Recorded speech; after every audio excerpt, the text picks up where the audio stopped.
তো তোমাদের আশা করি তোমরা সবাই ভালো আছো। তো অনেকদিন পর আবার আমি ভিডিও নিয়ে চলে আসলাম। তো টেক টিপস অ্যান্ড ট্রিক্স তোমাদের স্বাগতম। তো আজকে আমরা শিখবো এই যে আমি যেভাবে স্ক্রিন রেকর্ড করি এটা কিভাবে সহজে মোবাইলের মাধ্যমে করা যায়। তো লেটস গো। তো সবার আগে এখানে তোমাদের করতে হবে কি, প্লে স্টোরে চলে যেতে হবে, ঠিক আছে?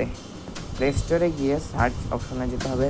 সার্চ অপশনে গিয়ে তোমরা এক্স রেকর্ডার দিয়ে সার্চ করবে, অথবা বিভিন্ন ধরনের রেকর্ডার আছে।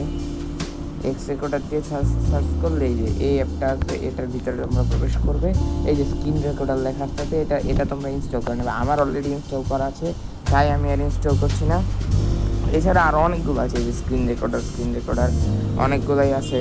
তো এই যে এগুলোর মাধ্যমে তোমরা খুব সহজে করতে পারবে এই যে স্ক্রিন রেকর্ডার। তো আমি এক্স রেকর্ডারটা প্রেফার করতেছি। তো এই কারণে করতে হবে কি, এই যে ওপেন করে নিতে হবে। এটা ওপেন করে নেওয়ার পরে দেখো তোমরা কি করা যায়।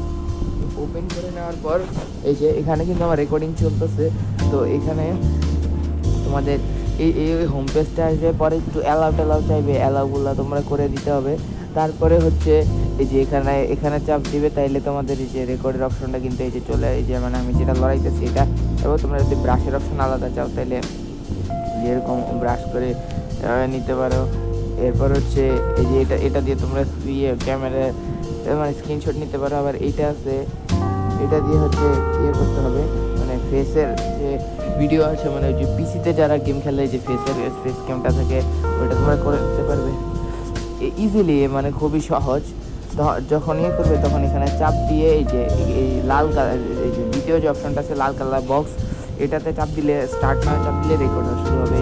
তো গাইজ আজকের ভিডিওটা এতটুকু। আশা করি তোমাদের ভালো লেগে থাকলে লাইক শেয়ার অ্যান্ড সাবস্ক্রাইব করবা। তো দেখা হচ্ছে পরের ভিডিওতে। আল্লাহ হাফেজ।